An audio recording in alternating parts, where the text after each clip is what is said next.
akan pernah merasa gelisah. Alaihim walahum yahzanun, dan tidak akan pernah merasa sedih. Jadi konsep kehidupan di bumi itu dengan sifat dunia itu seharusnya konsepnya satu, fala khauf, gak pernah gelisah, tenang. Jadi konsep dasarnya dimanapun Anda bertugas, seharusnya tugas itu melahirkan ketenangan. Ya, dimanapun beraktivitas, seharusnya aktivitas itu membuat diri kita tenang. Jadi kalau ada kegiatan dan kalau ada ruang tempat kita beraktivitas tidak membuat kita tenang, artinya ada pedoman yang belum kita baca dan belum kita implementasikan, sehingga tugas-tugas itu tidak kita rasakan membawa ketenangan dalam kehidupan pekerjaan kita. Bukan pekerjaan yang salah, karena tidak mungkin Tuhan mengirimkan kita ke satu tempat kecuali di tempat itu kita dipercaya punya kemampuan untuk memanage. Ini harus kita yakini dengan baik. Tidak mungkin Allah mengamanahkan, menugaskan seseorang di satu tempat bila tidak dinilai dia memiliki kemampuan yang pantas ada di situ. Ayat jelas, la yukallifullahu nafsan illa wus'aha. Tidak mungkin Allah memberikan tugas pada seorang hamba jika tidak dinilai memiliki kecakapan untuk bisa menunaikan tugas di tempat itu dengan baik.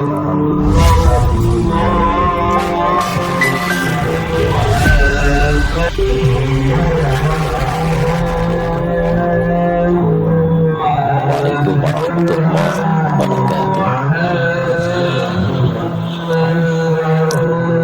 Sifat yang melekat pada fungsi kehidupan kita di setiap tempat yang dipijak tiga itu sifatnya. Apa Anda mudah untuk mendapatkan? Makanya as-siratal mustaqim sering diartikan sesuatu yang mudah diraih. Dan ada yang kedua, makna kedua, as-siratal mustaqim selain jalannya. Ada orang yang bisa terima diterima di siang menjelang Jumat itu.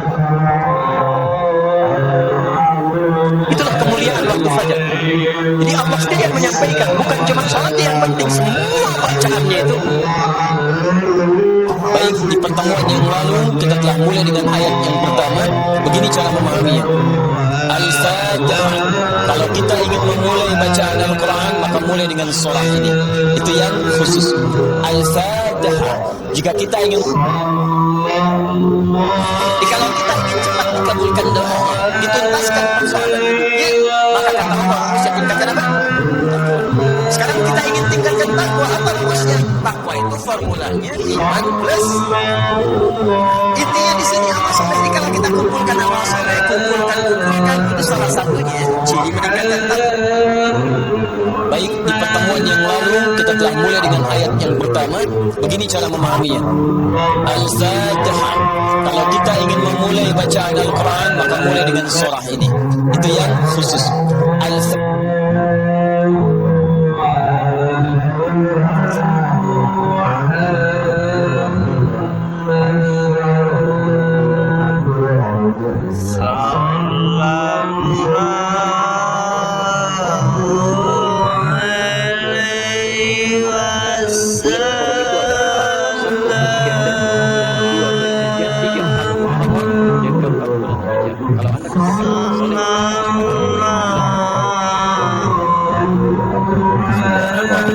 Assalamualaikum warahmatullahi wabarakatuh.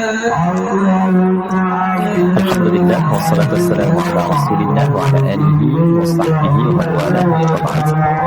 Saudara-saudariku, semoga hari ini kita diberikan kekuatan, kesehatan dan ridha Allah Subhanahu wa taala dalam menjalani kehidupan, sehingga semua bukan hanya berjalan lancar tapi juga diberkahi oleh Allah Subhanahu wa taala. Ciri aktivitas yang berkah itu muaranya manfaat. Lisan bertutur beraktivitas, bagaimana lisan yang disukai oleh Allah. Kata-katanya melahirkan manfaat, kata-katanya keluar baik. Kaki melangkah bila berkah itu melangkah ke tempat yang baik.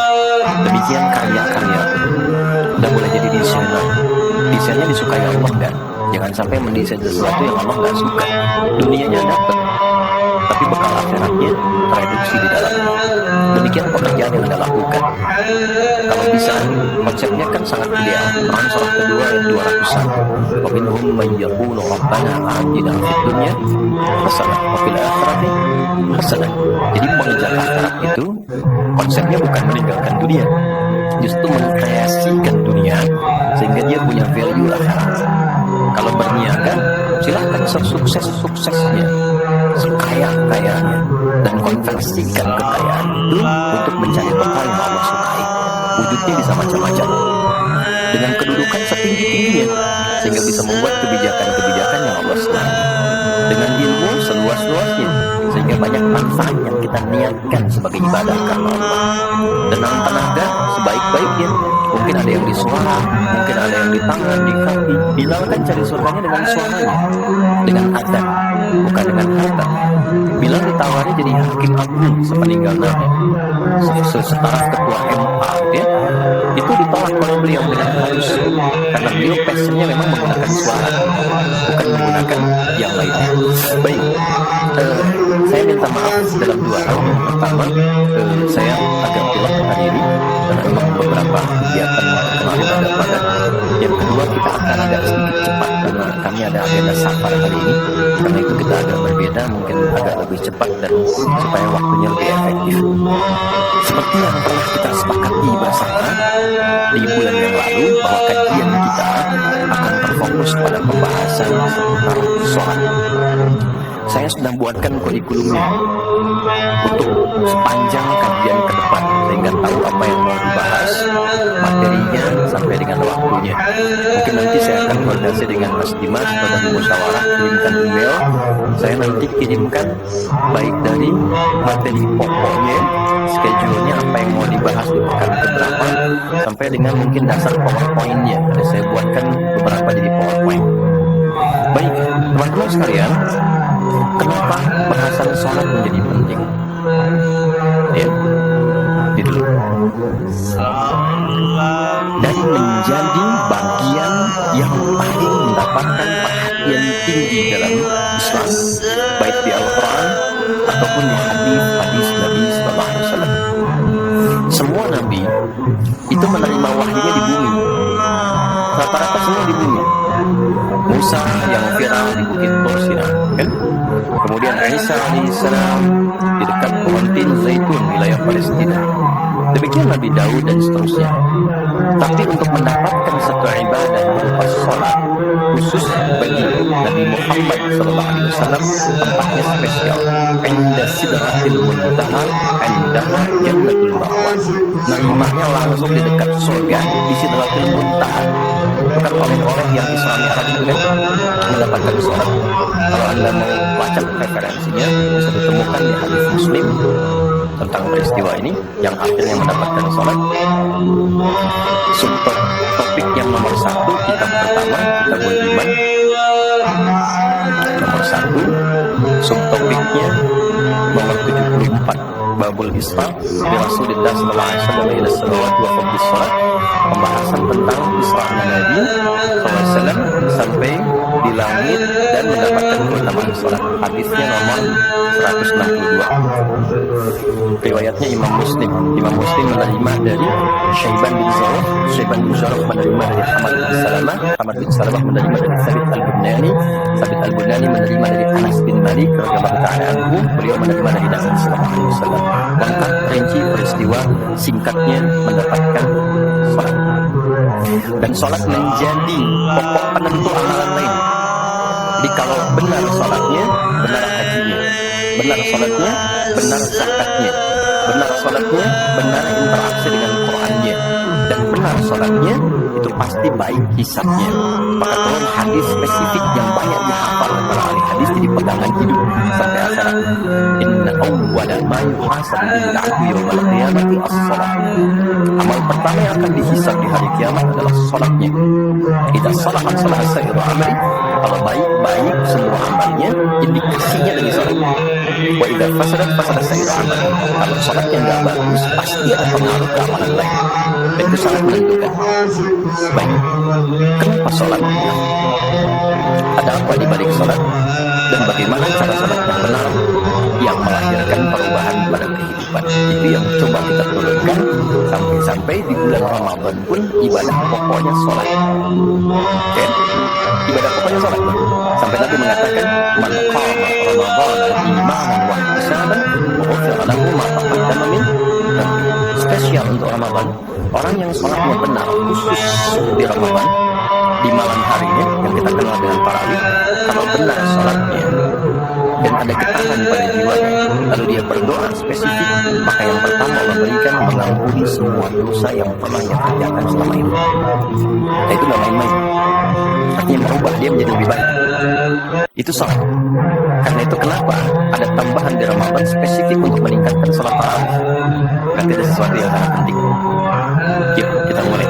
Pertama, kita akan bahas dari segi nama. Dan kedua, kita akan bahas dari segi fungsi atau hikmah atau manfaat.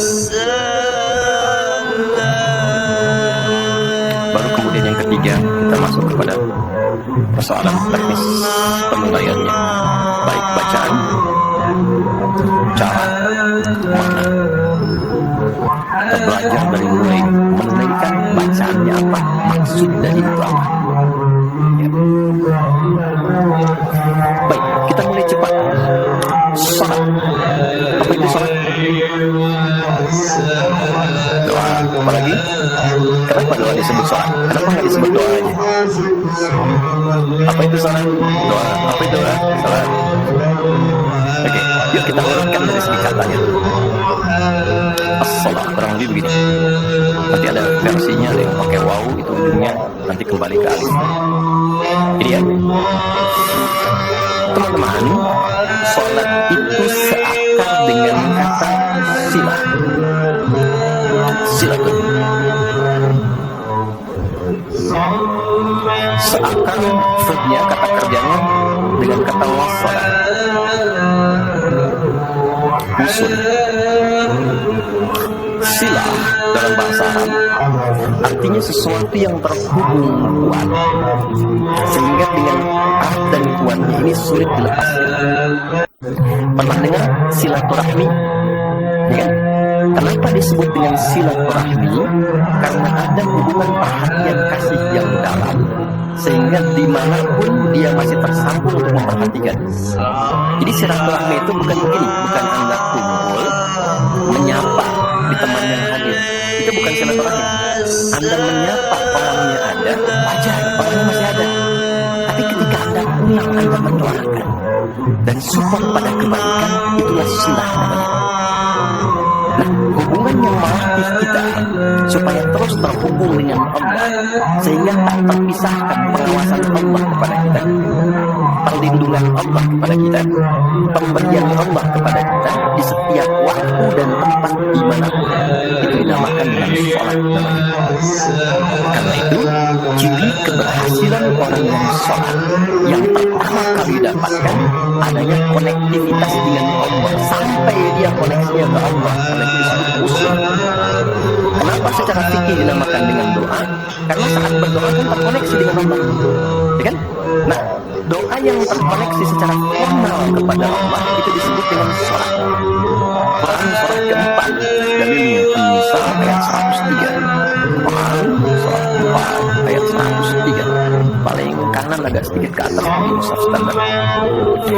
Fa'idza qadaytumus shalah, maka jika Anda telah tuntas mengerjakan sholat, fadzkurullah, maka cirinya dia akan cepat terkoneksi kepada Allah. Itu pengertian hikmahnya. Kalau pengertian fikihnya, habis sholat cepat zikir. Zikir itu artinya terkoneksi, nyambung. Kenapa setelah sholat ada zikir lagi yang menyambungkan? Karena ada orang yang sejak saat sholat belum nyambung dengan Allah. Itulah sebabnya nanti kita akan belajar. Masih merasakan nggak? Pernah nggak begini? Sebelum sholat mau fokus nih, tapi begitu takbir Allahu Akbar, yang akbar di lisan Allah, tapi yang akbar di pikiran, project. Ya, status belum diupdate, nyimpan sendal di mana, jembulan belum diangkat, ya kan? Ya pernah nggak suasana itu aja? Nah kan, nanti kita akan belajar. Nah, kalau akumulasi semua ingatan itu mengganggu khusyuk kita sehingga kadar khusyuknya kecil dan belum terkoneksi dengan Allah setelah sholat, maka coba pikir sampai nyambung. Idealnya ketika sholat selesai itu punya konektivitas dengan Allah yang ingat Allah. Qiyaman, baru dia berdiri jalan sudah ingat Allah. Makanya kalau ada orang keluar dari masjid dan dia nyambung dengan Allah, itu mustahil tertukar sendal. Oke? Karena saat dia pakai, dia merasa dia Rasul. Dia merasa bukan punya saya. Yang saya itu rupanya dia pakai, padahal dia di masjid tidak pakai sendal. Ada yang salah dengan sholatnya. Oke? Balik ke sini. Maka kalau dia berjalan jalannya baik, kalau dia duduk bekerjanya baik, gak mungkin maksiat, gak mungkin menyentuh yang salah. Karena saat dia menyentuh, dia merasa dilihat Allah. Itu yang disebut dengan ihsan namanya. Di orang yang punya koneksi dengan Allah yang kuat, itu akan mudah menjalani kehidupan. Anda punya koneksi dengan teman-teman yang punya kedudukan tertentu, aksesnya mudah kan? Anda punya koneksi dengan Allah, apa yang sulit bagi Allah? Masalah dikecilin, bukan nggak dapat masalah. Masalahnya sama, bagi orang lain besar, bagi si fulan kok ringan. Karena sebelum mendapatinya, akses dia ke Allah tinggi, Allah ringankan kebutuhannya hatinya. Dilapangkan hatinya sebelum menerima persoalan.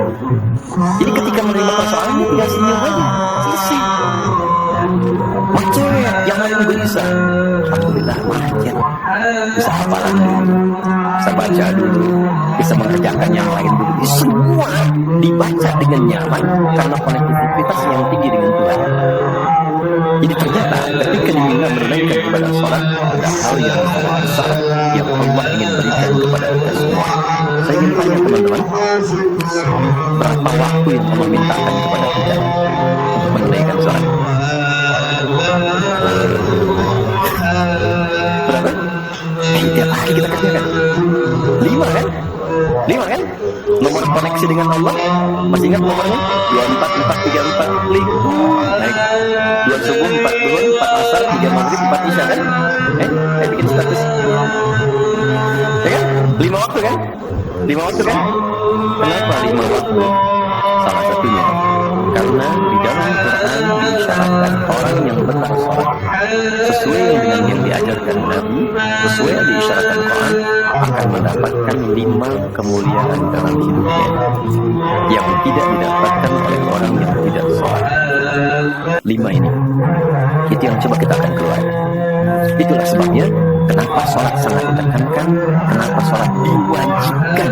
Karena Allah mewajibkan kita mendapatkan semua kebahagiaan dan kesuksesan yang kita ingin raih dalam kehidupan.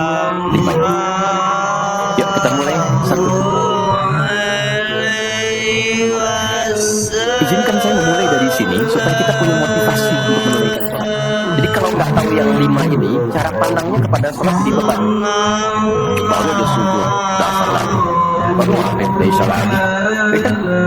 Nah, ayo isya. Tadi kan udah maghrib, kan? Pernah merasakan itu? Karena cara pandangnya menilai sholat sebagai beban. Padahal ketika Allah wajibkan, itu cara mewajibkannya bukan sebagai beban, sebagai motivasi yang mengantarkan pada keindahan. 1, kita cepat. Quran surah ke-20 di ayat yang ke-14. Tafsirnya Quran surah 13 ayat 28.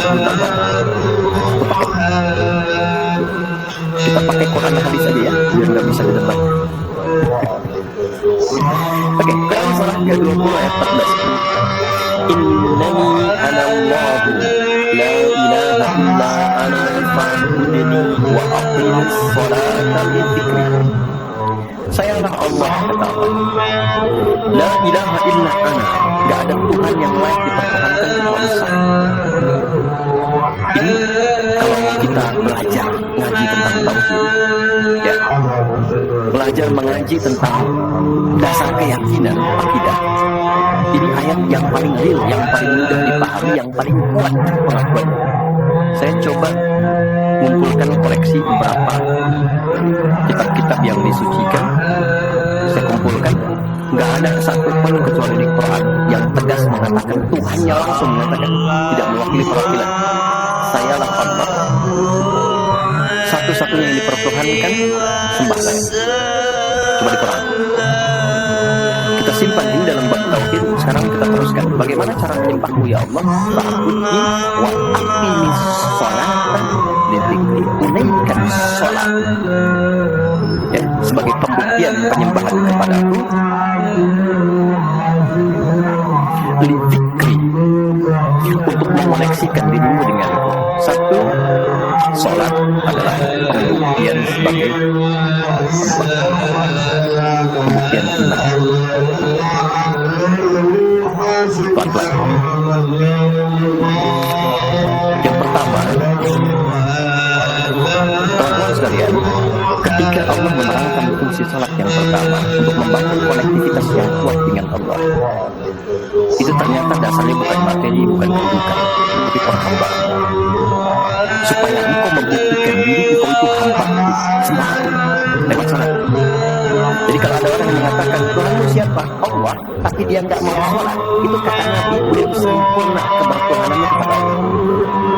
Ya, al-farqu bainal mu'min wal kafir tarku sholat, kata Nabi. Perbedaan orang yang mengaku beriman dengan yang belum beriman dilihat dari sholatnya. Jadi kalau dia sedang menunaikan sholat, itu pembuktian keimanannya kepada Allah, kebertuhanannya. Jadi kalau ada orang mengaku muslim, dia belum menunaikan sholat, maka dipertanyakan keimanannya. Karena itulah kemudian kata sholat disebut juga di Al-Quran dengan kata iman. Quran surah kedua ayat 143, lihat di pertengahan. Wa ma kana Allahu liyudhi'a imanakum. Jika ada hamba siapapun menunaikan sholat, aku tidak akan sia-siakan sholat yang dilakukan dengan imannya itu. Maksudnya apa? Akan dibalas, diberikan perhatian sesuai dengan kadar sholat, sesuai dengan iman. Dan yang paling dahsyat, ketika seseorang sholat menghamba, kan gerakannya rukuk, sujud, menghamba kan, maka naik statusnya dari sekedar manusia biasa menjadi abdu.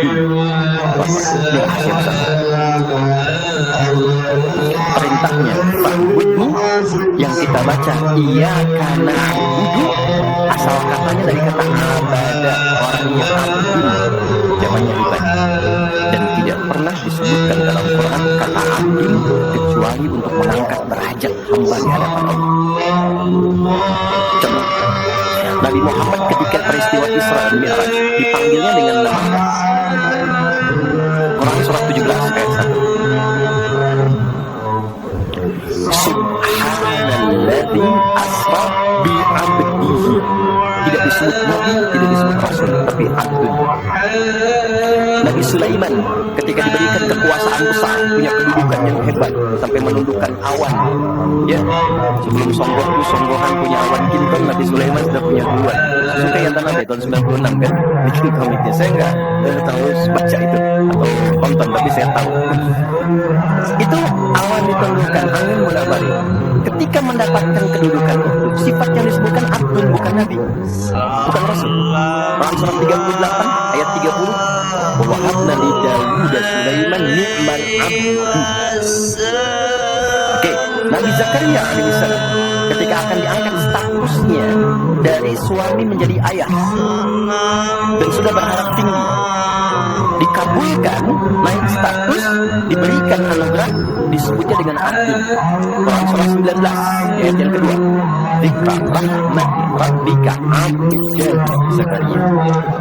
Nabi Nuh diangkat status memimpin kelompok generasi manusia setelah Nabi Adam, naik ke kapal jadi pemimpin besar. Begitu diangkat, yang disebut statusnya abdun. Quran surah 17 ayat 3. Innahu kana abdan syakura. Kenapa disebutkan abdun? Abdun itu sifat penghambaan. Semakin tinggi ibadahnya, semakin tinggi pendekatannya ke Allah, semakin diangkat. Jadi dengan Allah itu karena Allah Khalik, kita makhluk. Laisa kamitslihi, nggak sama sifatnya. Jadi kalau ke Allah itu jangan terlalu mengangkat, kalau tinggi direndahkan, kalau rendah ditinggikan. Karena itu kenapa saat sholat kita merendah supaya ditinggikan? Itu poinnya. Ya, itulah sebabnya kenapa Nabi dijamin surga. Turun surah Al-Kautsar itu satu-satunya Nabi yang sebelum wafat turun surganya, Rasulullah, dengan turunnya surah Al-Kautsar. Kenapa? Salah satunya karena ibadahnya. Coba lihat kesaksian Sayyidah Aisyah di Al-Bukhari nomor hadis 1147. kedatangan tabi'in namanya Abu Salamah bin Abdurrahman, tanya bagaimana sholat malamnya Nabi. Kata Sayyidah Aisyah, jangan ditanya panjang dan khusyuknya, panjang dan bagusnya. Beliau memang sholatnya 4 rakaat ya Allah, tapi jangan tanya panjang dan bagusnya. Beberapa sahabat dulu pernah pengen tahu, penasaran, diikuti sholat di belakang Nabi. Ternyata rakaat pertamanya dikira Al-Baqarah 100 ayat, ternyata disambungkan ke 286 ayat sampai selesai. Dikira setelah selesai akan ruku, ternyata alif lam mim lagi, Ali Imran sampai selesai 200 ayat. Dikira ternyata setelah la'alakum tuflihun 200 ayat Ali Imran akan ruku, nyambung An-Nisa 176 ayat. Baru kemudian ruku setelah 5 juz 4 halaman. Ruku. Besoknya orang-orang ini gak ikutan lagi. Baik memang levelnya. Salah, tersentuh kaki tadi itu dengan tangan Sayyidah Aisyah, yang menunjukkan sederhana kehidupannya. Bayangkan kan, suami sholat, istri tidur, nyentuh bagian kaki. Kira-kira tidurnya alasnya di mana tuh? Nabi besar loh, ahli surga, hebat, pemimpin besar, kehidupan demikian. Tapi kalau sedang beramal kaya, sedekah kaya, sholat kaya, kakinya bengkak. Kata Sayyidah Aisyah, kenapa begini ya Rasulullah? Akan takut bangunan, akan takut maksud. Engkau kan dijamin surga, seorang sebetulnya. Engkau dijaga dari kesalahan masuk. Jawabannya ringan sekali. Afala aqulu 'abdan syakura 'abdun. Apakah boleh aku menjadi hamba yang bersyukur? Ternyata syukur itu kalau dulu para nabi itu pakai ibadah. Jadi kalau dapat nikmat nih teman-teman, ini rahasia ini ya, di antara kita saja ya. Karena saya nggak bagi di yang lain nih, cuma di sini ya. Para nabi itu kalau mereka dapat nikmat apapun, itu yang dilakukan syukur. Dan syukurnya lewat ibadah. Contoh, kita kan suka hadir ulang tahun ya, masuk ulang tahun sekian kesekian. Nabi tiba-tiba hari Senin puasa. Ditanya oleh sahabat, ya Rasulullah kenapa puasa? Kata Nabi, ini dari lahir. Jadi mensyukuri nikmat kelahiran dari waktu yang telah berjalan, itu pakai ibadah. Begitu dapat anugerah surga, turun Al-Kautsar, malah diminta ibadah oleh Allah. Inna a'tainaka. Setelah itu apa? Fasholli bi rabbika. Tingkatkan sholat, tambahkan amal yang. Jadi jaminan surga itu bukan menghentikan amal soleh. Anda sukses dengan pekerjaan, bukan berarti menjadikan hubungan Anda terputus dengan Allah. Yang paling aneh kan Allah udah ngasih rezeki banyak, kok dipakai maksiat hasilnya. Allah kasih Anda minta, Allah kasih. Tapi begitu dikasih, kenapa dipakai untuk mabuk? Kenapa dipakai untuk maksiat? Kenapa dipakai untuk membeli sesuatu yang Allah kasihkan? Karena ada perjuangan mendapatkan itu. Makanya dibalik caranya, ketika Anda menghamba, menunduk, Allah mengangkat. Tapi kalau Anda mengangkat, Allah turunkan serbannya. Ini rumus pertama. Jadi ternyata ketika kita diminta menghamba dalam sholat, itu adalah jembatan pertama bagi Allah untuk mengangkat kita dengan derajat tinggi. Paham? Oke, satu. Jadi kalau ke anak-anak begini kalau tanya, "Mak, kenapa sih harus sholat?" Supaya kamu jadi hebat. Gitu. Kok bisa? Lihat Umar sebelum sholat orang biasa, kerjanya begini, cuma jalan-jalan, mabuk dan sebagainya. Tapi setelah sholat dia jadi pemimpin yang sangat hebat. Dia hafal sekian bahasa, dia didirikan sekolah-sekolah, pemikirannya hebat, tahu orangnya di mana-mana dikagumi. Itu. Kalau ada karyawan yang bertanya, kenapa Pak harus sholat? Supaya kita makin sukses, makin banyak omsetnya. Coba lihat Abdurrahman bin Auf. Bukankah sebelum dia sholat dia kaya tapi biasa, malah hilang kekayaannya. Tapi setelah dia sholat dan dia praktekkan makna-makna dalam sholat, meningkat level kekayaannya sampai tingkat 3 tertinggi. Dari kaya banget ke banget kekayaannya. Tapaknya terbuat dari emas kan? Alhamdulillah, itu sebuah sholat. Itu viral sekali kisahnya. Ya, jadi ini bagian pertama. Jadi ketika ada panggilan hayya 'alas shalah, apa sejak Allahu Akbar, rasakan panggilan itu ingin mengangkat derajat kita. Tapi kalau panggilan sholat itu dipahami sebagai hanya tuntutan ibadah, nanti jadi beban. Allahu Akbar, Allahu Akbar. Ngantuk ya Allah. Tapi ketika Anda sudah merencanakan, kan malamnya kita bikin kurikulum, kegiatan kita tuh nyambung. Malamnya istighfar, menyiapkan kurikulum untuk besok. Istighfar itu mengoreksi yang belum bagus apa di sebelumnya. Katanya pengen ke surga, surganya firdaus, tapi sholatnya masih bolong-bolong. Baca Quran belum maksimal, sedekah belum ada. Kita koreksi besok rencanakan. Saya pengen sholat di tempat ini. Besoknya saya akan misalnya mengerjakan ini, capaiannya ini, bikin kurikulum A sampai Z. Begitu kita bangun tidur, dipanggil Allahu Akbar, Allahu Akbar. Yang kita siapkan itu tadi rencana, dibawa menghadap Allah, minta kemudahan, minta perlindungan, minta pengangkatan. Makanya kenapa sholatnya disebut subuh dari kata asbah, sesuatu yang sudah siap dengan rencana. Wasubah idza tanaffas, Al-Surah 81 ayat 18. Di orang Islam itu bangun dari tidur, dia sudah punya rencana yang mau disiapkan ke depan apa. Jadi nggak ada ceritanya ke depan bingung, yang 7 mau kerjakan apa, 9 ada di mana. Rencana itu dibawa menghadap Allah. Dalam sholat kita mintakan kemudahan. Itulah pengantar perangkat hajat. Jadi ketika azan berbunyi kalimatnya Allahu Akbar, Allahu Akbar, keluar saya. Jelas?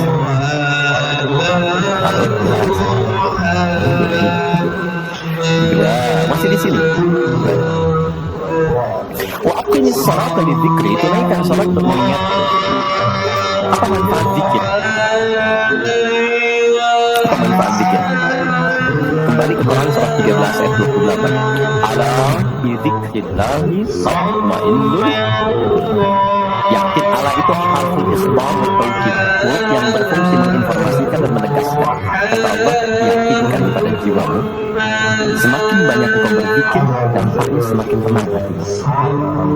Jadi kalau sedang gelisah, zikir bukan update status. Ingat ya, karena update status mencurahkan pada media sosial tidak menghilangkan kegelisahan dan tidak menyelesaikan masalah. Bintaro macet ya, apa dengan liburan macet selesai? Tidak. Gak nyangka ya dia seperti itu. Nyangka. Ketika ada orang mengatakan gak nyangka, sedang nyangka dia. Dan tidak selesai masalahnya. Apa kata Quran? Jika Anda sedang gelisah, optimalkan zikir. Apa itu zikir? Semua jenis kegiatan yang menyambungkan kita dengan Allah. Misal, doa. Doa itu di Quran disebut zikir. Quran surah 7 ayat 205. Wadkur rabbaka fi nafsika tadarruan wa khifatan wa duna al-jahri minal qawl. Kalau Anda sedang gelisah banyak persoalan, alih-alih mengeluh, angkat tangan, bukan saat berdoa dan semakin tenang. Solusi belum datang, tapi hati lebih tenang kan? Dan jiwa yang tenang itu melahirkan pemikiran yang gemilang, hasil yang cemerlang. Jadi begitu kita lebih tenang, mudah menanti solusi. Anak belum pulang, doa. Besok ada ujian, doa. Ada proyek mau dilakukan, kita gelisah, doa. Itu sifat fitrah. Quran itu disebut zikir. Quran surah ke-15 ayat 9. Inna nahnu nazzalna dzikra wa inna lahu lahafidhun. Kalau sedang gelisah, masalahnya kompleks, ambil wudu, ambil mushaf, buka. Itu baru pegang mushaf, baru buka. Dampaknya ke hati itu kuat. Begitu Anda baca dengan suasana yang tenang, nyaman di jiwa. Yang paling dahsyat kadang-kadang dibuka, mushafnya acak keluar, ayatnya sesuai dengan masalah kita. Itu Quran. Ya, apalagi kalimat thayyibah, subhanallah, alhamdulillah, Allahu akbar, masyaallah, astagfirullah, itu zikir. Quran surah 4 ayat 103. Fa idza qadaytumus salata fadhkurullah. Makanya ketika Anda mendapatkan nikmat, alhamdulillah, hati lebih tenang. Tidak menggunakan nikmat dengan hal-hal yang tidak positif. Ada sesuatu, astagfirullah. Ada keluhan, ya Allah. Tenang. Akumulasi semua bentuk zikir itu ada dalam salat. Di salat ada subhanallah. Ya. Di salat ada alhamdulillah. Di salat ada Allahu akbar. Bukan minta. Di salat ada Quran. Ada Al-Fatihah, Quran. Kita salat baca Quran. Apa lagi? Apakah di salat kita kemudian membaca kalimat thayyibah? Baca, berdoa. Iya, isinya semua doa.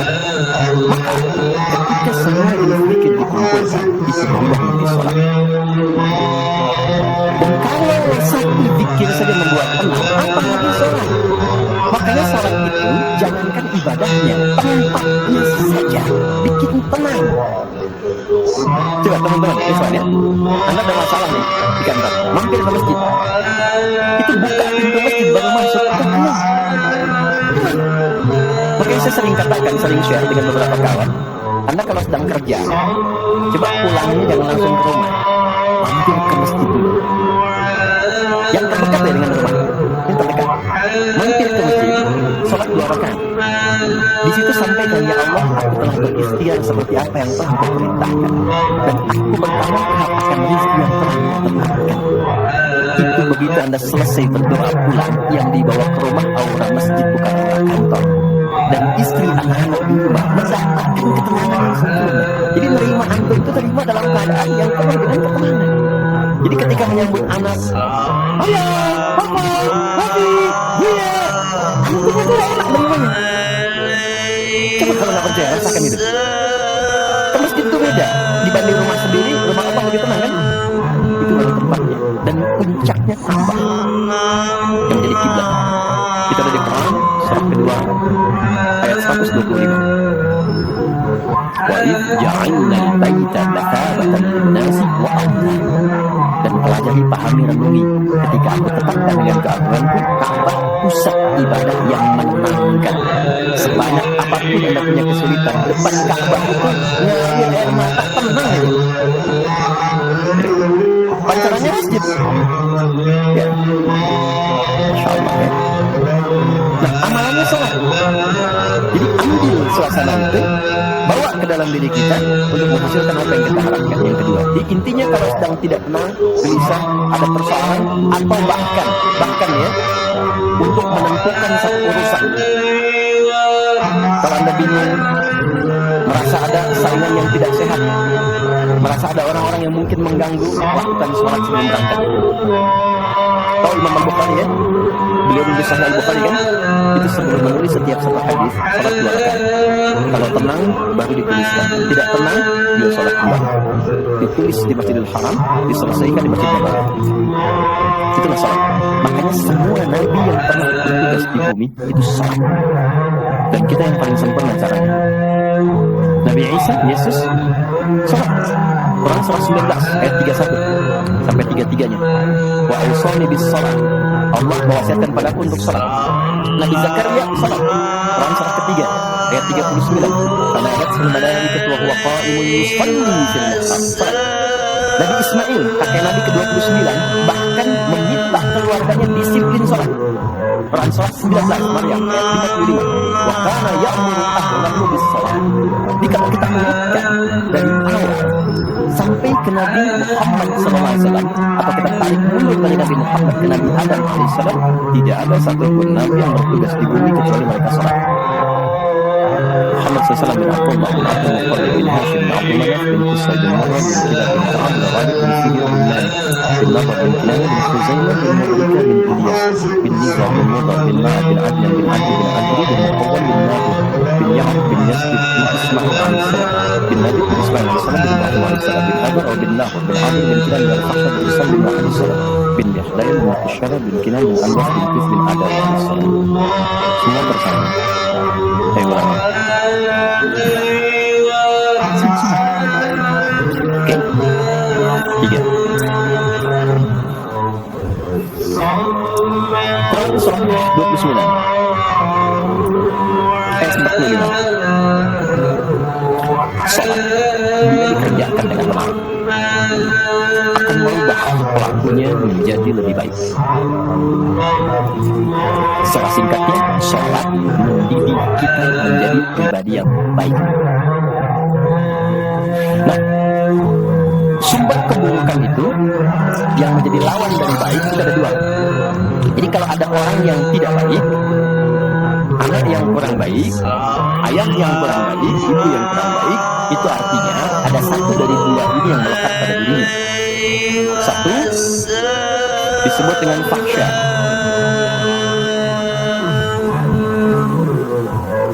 Keburukan yang bersumber dari syahwat. Maaf, kata-kata kotor, jorok, zina, LGBT, pornografi, pornoaksi dan semisalnya. Itu fahsyah. Jadi nggak mungkin orang sholat kata-katanya jorok, perilakunya menyimpang. Nggak mungkin. Karena sholat mencegah itu. Apa mungkin? Maaf, keburukan yang bersumber dari nafsu perut dan akal. Mencuri, korupsi, mencela, berdusta, membunuh, merampok, menyakiti dan semisalnya. Itu mungkar. Makanya ketika seseorang berbuat itu, hatinya mengingkari. Itu disebut mungkar. Hatinya mengingkari. Maka orang sholat pasti bila sholatnya benar, karena dia tersambung dengan Allah, fakta dan mungkarnya tertekan. Yang muncul jiwa baiknya, jiwa takwanya. Ketika yang muncul kebaikannya, yang buruknya ditekan, maka yang keluar dari semua bagian tubuhnya semuanya perilaku baik. Itulah sebabnya ketika Allah berfirman tentang hal ini, disampaikan di Quran surah 29 ayat 45. Inna sholata tanha 'anil fahsya'i wal munkar. Mengujinya gampang. Kita uji dengan sejarah pendekatannya. Semua masyarakat di era Nabi itu kan sebelum masuk Islam perilakunya itu sangat menyimpang. Tidak kenal kebaikan. Tak kenal kebaikan itu jahlun namanya. Orangnya